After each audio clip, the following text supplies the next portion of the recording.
Hola, iniciamos hoy una exploración bastante profunda, ¿no? De un material que la verdad nos plantea preguntas clave desde una perspectiva teológica muy particular. ¿Quiénes somos y, bueno, qué rol juega eso del pecado en cómo nos definimos? Efectivamente, hoy vamos a meternos de lleno con las ideas de la antropología teológica, o sea, el estudio sobre el ser humano, y la hamarteología, que es el estudio sobre el pecado. Y lo vamos a hacer siguiendo nuestra fuente principal, que se llama Antropología y Hamarteología, Imagen y Caída. Ajá. Y lo interesante, creo yo, es cómo este texto las conecta, las ve como inseparables. Claro, según esta fuente, parece que entender estas dos cosas es como fundamental para captar la condición humana y, desde su punto de vista, por qué haría falta algo así como una redención. Exactamente. La idea es enfocarnos en desentrañar los argumentos principales que presenta este material. Son temas densos, ¿eh? Pero clave.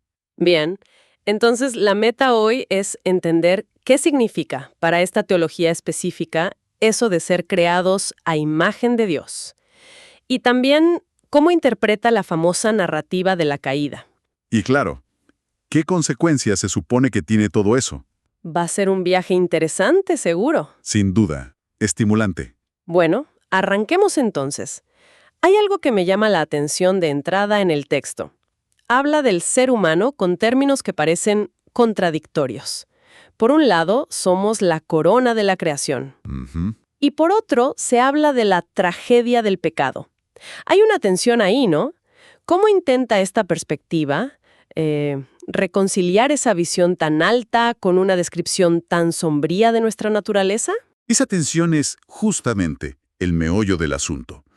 Y para empezar a desarmarla, el texto nos lleva al principio de todo, la creación. La idea de la imago Dei, la imagen de Dios. El punto de partida es Génesis 1:26, ¿no? Esa frase tan fuerte. Hagamos al hombre a nuestra imagen, conforme a nuestra semejanza, y señoré. Suena imponente. Pero ¿qué quiere decir realmente ser imagen y semejanza según lo que leemos ahí? Bueno, el material desglosa esta imago Dei en varias dimensiones. Primero habla de una semejanza que es, relacional y funcional. Relacional y funcional. ¿Cómo es eso? O sea, según esta teología, no se trata solo de tener una esencia divina o parecerse a Dios en algo abstracto, sino que implica tener la capacidad innata para relacionarnos con Él, para la comunión, y también, y esto es importante, para ejercer dominio, ese señorear sobre la creación, como si fuéramos sus representantes, ¿viste? Ah, mira vos. Representantes. Claro, lo interesante es que la imagen no es algo pasivo, estático. Es una tarea activa, una función que cumplir. Entiendo. Eso le da un giro, ¿eh? No es solo ser como, sino actuar en nombre de.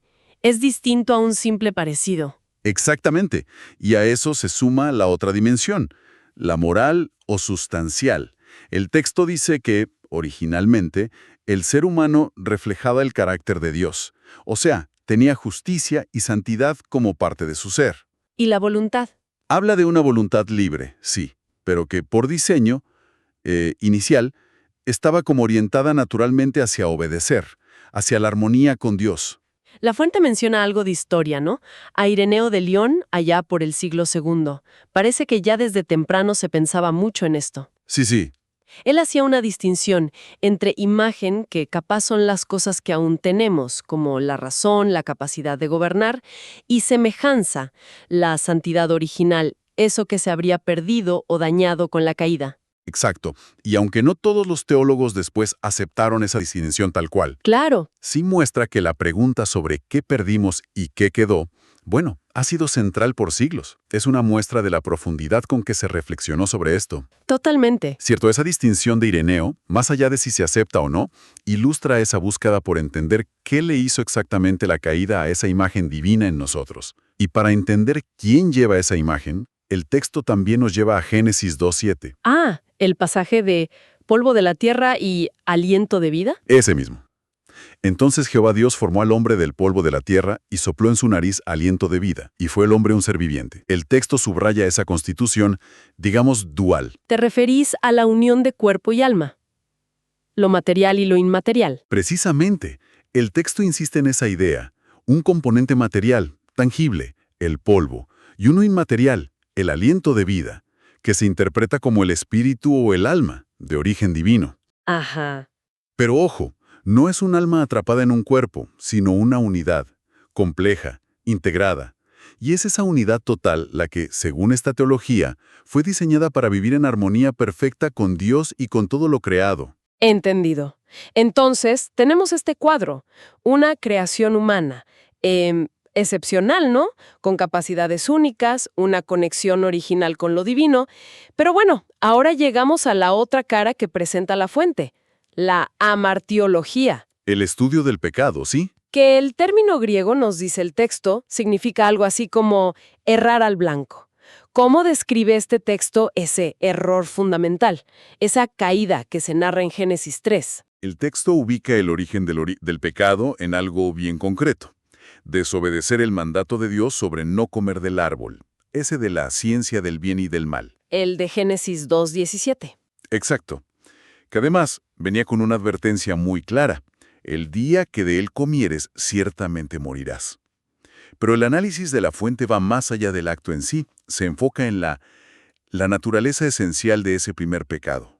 ¿Y cuál sería esa esencia? Más allá de comer una fruta, digo. El texto lo ve como un acto, bueno, complejo, pero en el fondo, de incredulidad y orgullo. ¿Incredulidad y orgullo? Sí, implicó desconfiar de Dios, de su palabra, de su bondad, cuestionar sus motivos y sobre todo una ambición de autonomía moral.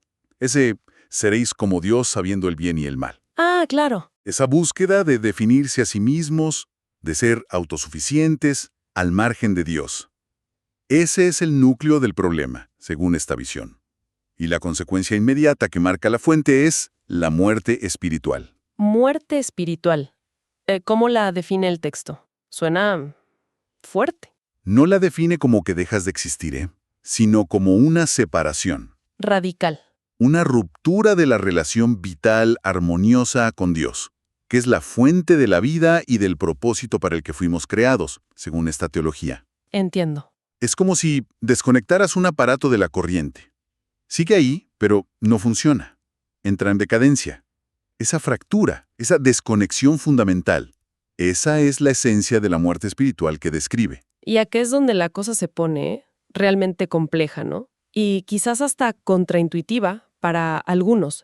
El texto habla de la universalidad del pecado. Sí, basándose en pasajes como Romanos 5:12. Claro, ese que dice, por tanto, como el pecado entró en el mundo por un hombre y por el pecado la muerte, así la muerte pasó a todos los hombres, por cuanto todos pecaron. A ver, ¿cómo explica esta teología que lo que hizo una pareja afecte a toda la humanidad de forma tan universal? Uf, es uno de los puntos más debatidos y complicados sin duda. La fuente lo explica usando dos conceptos teológicos clave, que van juntos. El primero es la imputación del pecado. Imputación. Sí. La idea es que la culpa legal del pecado de Adán se nos atribuye, se nos cuenta, a toda su descendencia. Adán es visto acá como una figura representativa. Algunos teólogos lo llaman cabeza federal. Cabeza federal. ¿Podés explicar un poquito más eso?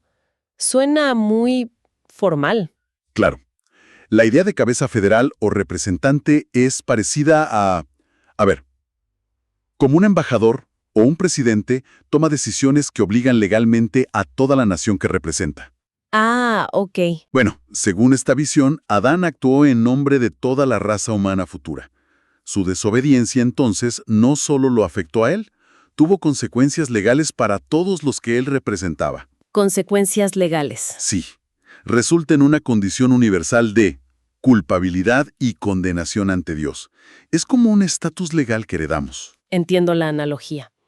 Y el segundo concepto que mencionaste, para explicar cómo se transmite. Es la corrupción del pecado o pecado original heredado. Y esto va más allá del estatus legal, ¿eh? ¿Cómo?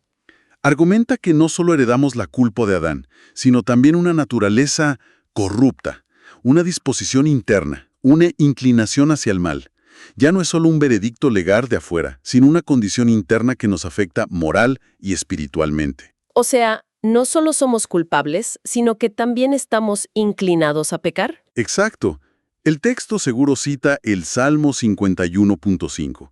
He aquí en maldad he sido formado, y en pecado me concibió mi madre. Lo interpretan como prueba de esta corrupción que tenemos desde el vamos, y esa naturaleza caída se vuelve la fuente de la que salen nuestros pecados personales.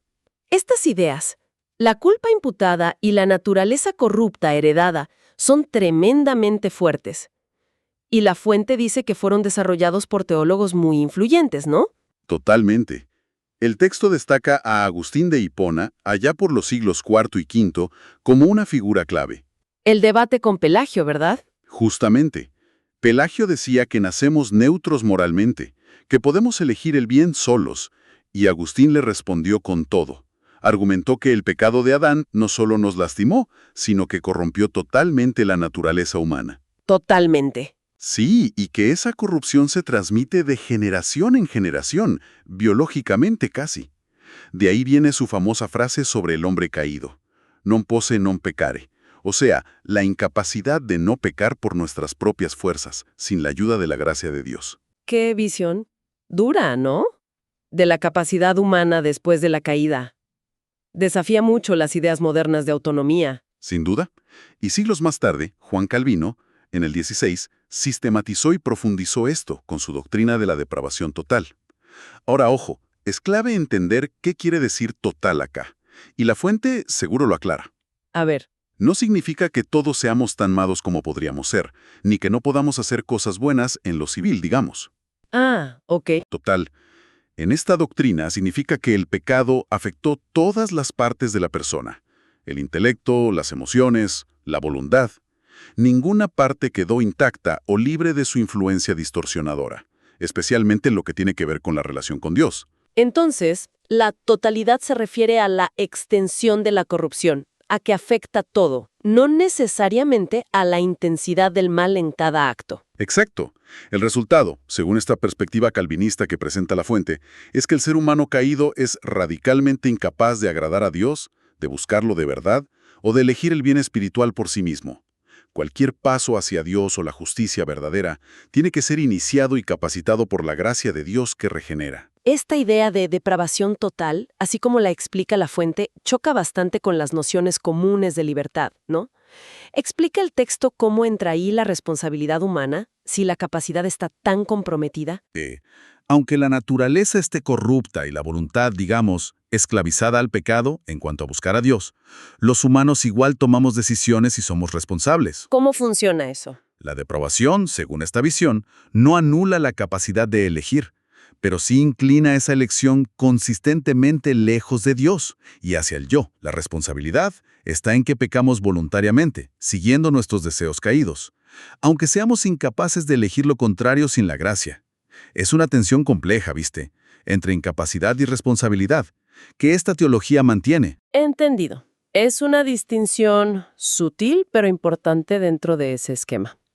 Bueno, volviendo a las consecuencias de esta condición de pecado, que un texto como 1 Juan 3:4 llama infracción de la ley o anomía, rebelión contra Dios. ¿Qué efectos más amplios señala la fuente? Más allá de lo individual, de la relación con Dios y la corrupción interna.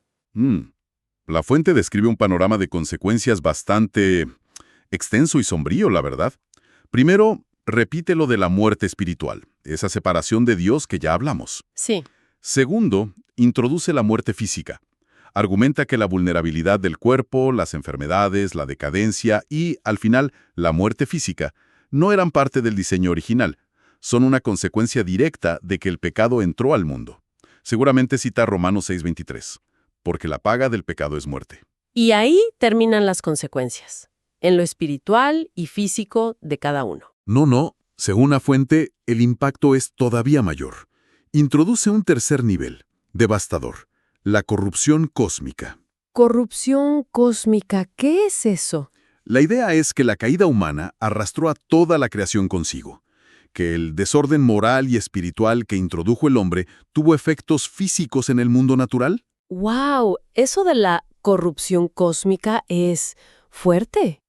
¿El texto da ejemplos o explica más cómo se ve esa creación que gime, como dice Romanos 8:22? Es probable que la fuente, al citar Romanos 8:22, explique que ese gemido se interpreta como, bueno, la existencia de desastres naturales, la lucha por sobrevivir en el mundo animal, dientes y garras rojas, como dicen algunos, las enfermedades, la dificultad del trabajo humano, espinas, cardos, como dice Génesis 3. Ajá, En general, un universo que no funciona en la armonía perfecta para la que fue creado.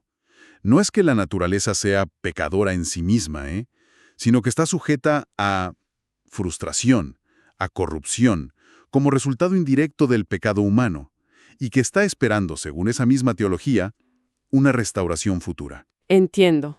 Así que el alcance del problema que describe es realmente cósmico. Afecta toda la experiencia de la realidad. Impresionante la escala de las consecuencias que plantea esta visión. Muerte espiritual, muerte física, corrupción cósmica, ¡uf! Vale, hemos dibujado un panorama bastante intenso, que presenta la fuente, una creación altísima en la Imago Dei, y después una caída profundísima, con efectos devastadores a todo nivel. ¿Y a dónde nos lleva todo esto, según el texto? ¿Para qué pintar este cuadro? La estructura del argumento del texto es clara ahí. Establecer este diagnóstico tan detallado de la condición humana, la antropología y la hamarteología, es justamente lo que justifica la necesidad y la forma de la solución que propone, que es la soteriología, la doctrina de la salvación.